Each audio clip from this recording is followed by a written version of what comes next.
नमस्कार, मैं अजय साहू और आप देखना शुरू कर चुके हैं शोरगुल टाइम्स। कहानी सीक्रेट अमेरिका के इस एपिसोड में 3 साल पहले हुए हमले का बदला लेने अहान किंग कांग क्लब पहुंचता है। वो क्लब ऑफ एमए के मास्टर अक्षय से बदला लेना चाहता है। किंग कांग क्लब के हेड दिलीप ने अहान को बहुत समझाया, साथ ही उसने मास्टर अक्षय के बारे में बताते हुए उसे लड़ने के लिए मना किया, पर अहान ने अक्षय से फाइट करने जिद करने लगा। उसने दिलीप की समझाइश को अनदेखा कर दिया। तब किंग कांग क्लब के हेड ने अहान से यह कह दिया कि तुम्हारी जैसी मर्जी वैसा करो। इधर अहान क्लब के हाल का इंस्पेक्शन कर रहा था। उतने में प्रिया वहां पहुंची, पर अहान ने उसे इग्नोर कर दिया। इससे प्रिया को गुस्सा आ गया और उसने अहान को सबक सिखाने का मन बना लिया। प्रिया अहान के बारे में कुछ नहीं जानती थी। उसने जब देखा कि अहान वहां लोहे के बोरे को देख रहा था, तब प्रिया ने कहा कि क्या आप इस बोरे को फील करेंगे। अहान ने उस बोरे को मुक्के से मारकर हिला देने की बात कहता है। इस बात पर प्रिया ने अहान से शर्त लगा लिया। अहान ने एक ही मुक्के में ही बोरे को हिला दिया था। यह देखकर प्रिया की आंखें खुली की खुली रह गई। इस एपिसोड की शुरुआत कुछ इस तरह होती है। चलिए अब जानते हैं इस एपिसोड में आगे और कुछ क्या नया होता है। प्रिया ने लोहे के बोरे को हिलते हुए देखकर कहा, 500 किलो की लोहे से भरी बोरी को हिलाना आसान नहीं था। स्टेज 1 पर ट्रेन करने वाले लोग इतना भारी बोरा नहीं हिला सकते थे। प्रिया बहुत उलझी हुई थी। अहान सिर्फ 25 साल का था, इसलिए उसका स्टेज 2 पर होने का मतलब था कि वो एक ऐसे इंसान से बात कर रही है जो हजारों साल में एक बार आता है। उसके पिता ने उसे बताया था कि ऐसा कोई मिलना बहुत मुश्किल था। मनाली का सबसे ताकतवर मार्शल आर्टिस्ट 28 साल का था, जो कि 100 साल पहले आया था। तो अहान की उम्र तो सिर्फ 25 साल की थी। अंकल, तो फिर क्या आप मार्शल आर्ट के स्टेज 2 पर हैं? प्रिया ने अपनी आंखें झुकाते हुए सवाल किया। अहान ने इस बात पर भी अपनी गर्दन नामे हिला दी। वो 3 साल से गिल परिवार के साथ अपनी पहचान छुपाए हुए रह रहा था। इन 3 सालों में उसने कुछ खास नहीं किया था, पर फिर भी उसने बहुत कुछ सीखा था और अलग अलग प्रॉब्लम से लड़ते लड़ते उसकी अच्छी ग्रोथ भी हुई थी। इसलिए उसने अभी भी अपनी पहचान छुपाना ही ठीक समझा। ये कैसे हो सकता है? आप स्टेज 1 के फाइनल लेवल पर भी नहीं हैं और स्टेज 2 पर भी नहीं हैं, तो फिर आपने इस बोरे को हिलाया कैसे? आप में ऊपर वाले की दी हुई कोई महाशक्ति है क्या? प्रिया ने कहा। दिलीप ने उसे बताया था कि कुछ लोग ऐसे होते हैं जिनमें बिना ज्यादा मेहनत किए भी बहुत ताकत होती है। इस बात पर अहान ने कुछ नहीं बोला, बस प्रिया की तरफ देखकर मुस्कुराने लगा। आप ऐसा मुस्कुरा क्यों रहे हैं? प्रिया ने सवाल किया। कुछ नहीं, तुम्हें जो ठीक लगे तुम वो समझ सकती हो मेरे बारे में, अहान ने कहा। हाँ, प्रिया ये बात सुनकर बहुत कंफ्यूज हो गई। व्हाट एवर, मैंने 18 साल की एज में ही स्टेज 1 का लेवल पार कर लिया था और अगर ऐसा ही रहा तो मैं जल्दी ही स्टेज 2 पर पहुंच जाऊंगी और 26-27 में मार्शल आर्ट एक्सपर्ट बन जाऊंगी। इसलिए ये मत समझना कि मैं कमजोर हूं, मुझसे पंगा मत ही लेना, प्रिया एटीट्यूड में चुटकी बजाते हुए कहा। प्रिया जो कर रही थी वो इतना आसान नहीं था। स्टेज 2 में आने के बाद लोगों को एक्सपर्ट बनने में सालों लग जाते हैं। अहान वहां तक इसलिए पहुंच गया था क्योंकि उसके गुरु मार्शल आर्ट की दुनिया में सबसे बड़ा नाम था। उन्होंने अपना हर लेवल बहुत शिद्दत के साथ पार किया था और सब उनकी रेस्पेक्ट करते थे। इसलिए प्रिया की बात सुनकर आहान को हंसी आ गई। उसने प्रिया की तरफ देखा और कहा, अच्छा तो तुम्हें एडवांस में बधाई दे दूं? नहीं, उसकी कोई जरूरत नहीं है, पर हाँ जब मैं स्टेज 2 पर पहुंच जाऊंगी और आपसे मिलूंगी तो मैं आपको प्रोटेक्ट जरूर करूंगी। प्रिया ने हंसते हुए ये बात कही। ठीक है, फिर ये डील रही। आहान इतना बोलते हुए हाथ मिलाने के लिए अपना हाथ आगे बढ़ाया। इस पर प्रिया को थोड़ी सी शर्म आ गई, पर फिर भी उसने आहान से हाथ मिलाया। ठीक है, अब हमारे बीच जब डील हो चुकी है तो अब क्या मैं आपसे कुछ मांग सकती हूँ? प्रिया ने पूछा। प्रिया ने सोचा कि आहान बहुत स्ट्रांग है, अगर वो उनकी तरफ से क्लब ऑफ एमए के लोगों से गेमलर फाइट में हिस्सा ले तो जीत सकते हैं। आहान ने अपनी ताकत 500 किलो के लोहे के बोरे को हिलाकर साबित कर दिया था। आहान सोच में पड़ गया, क्या उसे भी अब प्रिया के लिए कुछ करना पड़ेगा? उसने इसी कंफ्यूज में प्रिया से पूछा, अच्छा बताओ क्या चाहिए तुम्हें? ज्यादा कुछ बड़ा नहीं है, अभी यहाँ फाइटिंग हॉल में किंग कांग क्लब और क्लब ऑफ एमए के स्टूडेंट के बीच में गेमलर फाइट होने वाली है, तो क्यों ना आप किंग कांग क्लब की ओर से फाइट में हिस्सा लें? प्रिया ने अपनी चुलबुली आवाज में कहा। और अगर मैं हार गया तो? आहान प्रिया की बात के लिए तुरंत नहीं माना, उल्टा उससे सवाल करने लगा। हार गए तो हार गए, इसमें कौन सी बड़ी बात है? किंग कांग क्लब वैसे भी हारने ही वाला है, अगर आप खेलेंगे तो शायद थोड़ा कम बुरी तरह हारे। प्रिया ने कहा। ये सुनकर आहान मुस्कुराने लगा। किंग कांग क्लब के मेंबर को भरोसा था कि वो आज नहीं जीत पाएंगे। ठीक है, फिर मैं किंग कांग क्लब की ओर से फाइट करूंगा। आहान ने सोचा कि उनसे फाइट करके उसके लिए एक वार्म अप हो जाएगा, जिससे अक्षय से लड़ते वक्त उसे आसानी होगी। Very good, thank you uncle, मैं अभी पापा से बात करके आती हूँ। इतना कहकर प्रिया उछलते कूदते अपने पापा के पास चली गई। पापा, मैं एक ऐसे इंसान को जानती हूँ जो अगर हमारी तरफ से फाइट में हिस्सा लेगा तो हम जरूर जीत जाएंगे। प्रिया ने अपने पिता के पास पहुंचकर ये बात बोली। कौन? दिलीप अपनी बेटी की तरफ हैरानी से देखने लगा। ऐसा कौन था जिसे प्रिया जानती थी? वही जो मास्टर अक्षय के साथ फाइट करना चाहता है। प्रिया ने कहा, प्रिया तुम्हारा दिमाग तो ठीक है, वो मार्शल आर्ट के बारे में कुछ नहीं जानता और तुम उसे क्लब ऑफ एमए के लोगों के बीच में भेजना चाहती हो। दिलीप ने उसे डांटते हुए कहा, पर पापा वो स्टेज 1 का मार्शल आर्टिस्ट है।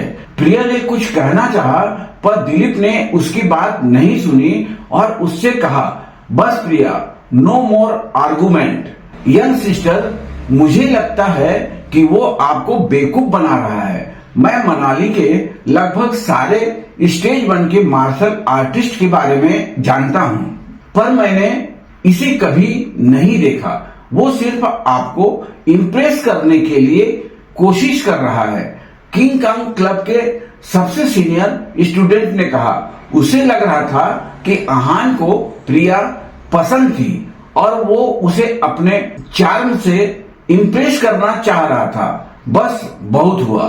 Senior on the stage now.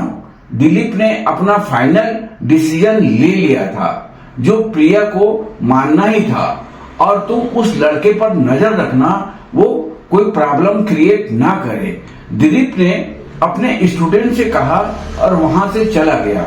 Young sister, आप अपने एक्सपर्ट को यहाँ से जाने के लिए कह दीजिए। उसने प्रिया से ये बात कही और वहां से चला गया।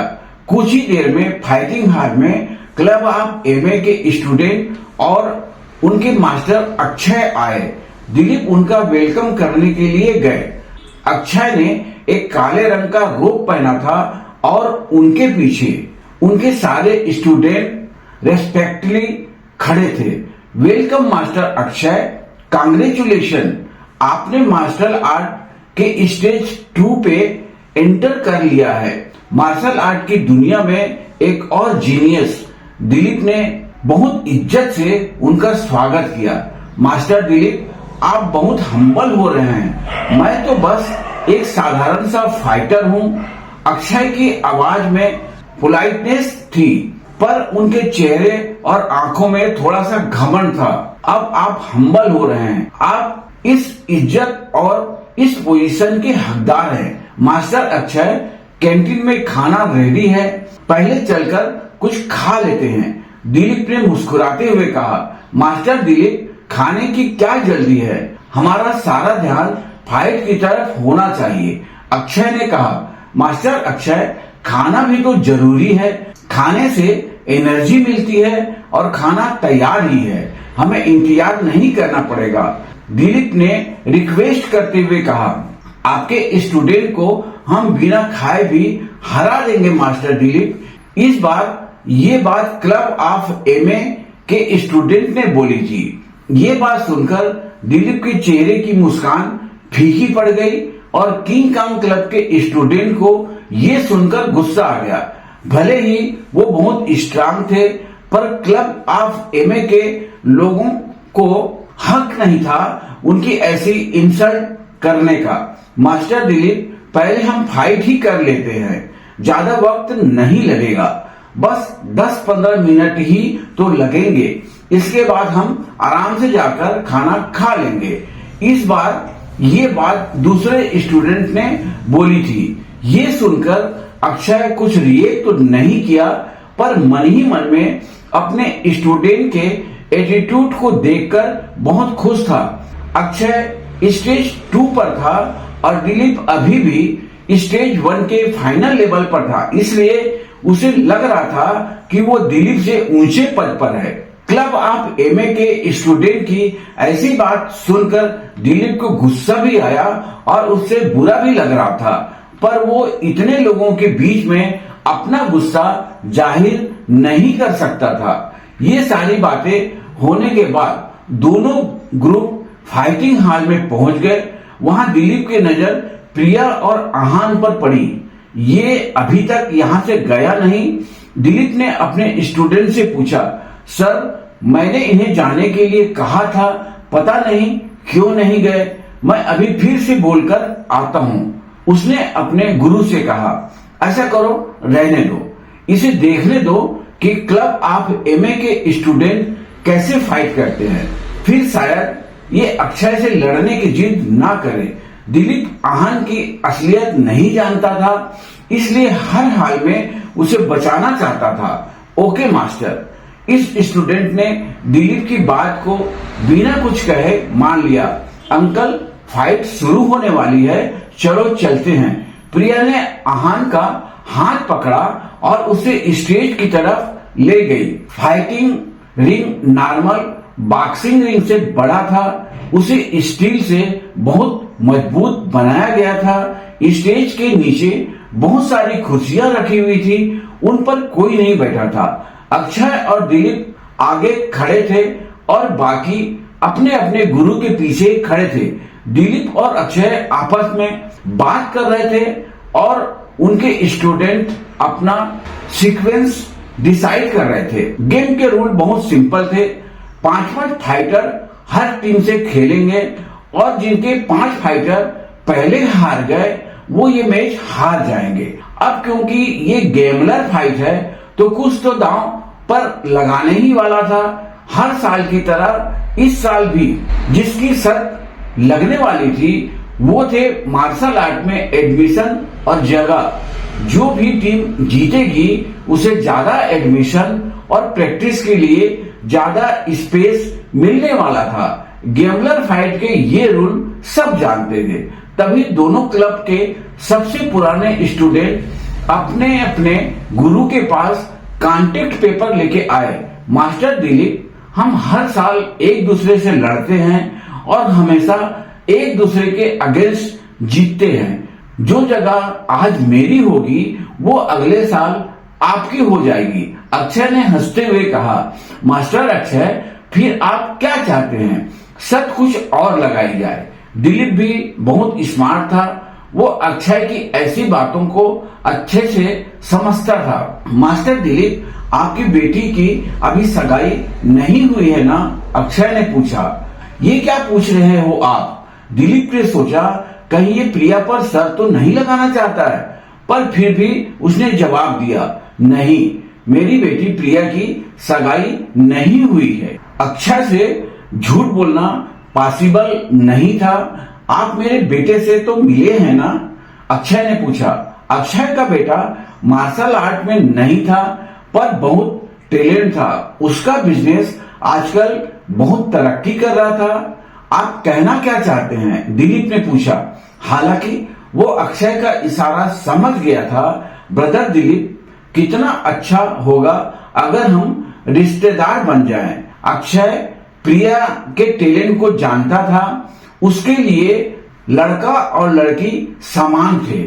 शादी के बाद प्रिया अपने परिवार का हिस्सा बन जाती और भविष्य में जब अक्षय नहीं रहता तो वो उसके परिवार की रक्षा कर सकती थी। ब्रदर अक्षय, मैं आपकी बात समझता हूं, पर अब टाइम ऐसा है कि हमारे फैसले से कोई फर्क नहीं पड़ता। आज बच्चे ही अपना डिसीजन लेते हैं, इसलिए मुझे एक बार प्रिया से पूछना होगा। दिलीप ने साफ साफ अपनी बात कही। अभी पूछ लीजिए, अक्षय ने कहा। दिलीप ने प्रिया को आवाज दी और अपने पास बुलाया। हेलो अक्षय अंकल, आप कैसे हैं? प्रिया बाहर वालों के सामने हमेशा अच्छे से बिहेव करती थी। हेलो प्रिया, मैं ठीक हूँ, अक्षय ने जवाब दिया। प्रिया, तुम अक्षय अंकल के बेटे से मिली हो ना? वो कैसा लगता है? दिलीप ने पूछा। हाँ, एक बार मिली हूँ, ठीक ही लगता है, प्रिया ने सच्चाई से जवाब दिया।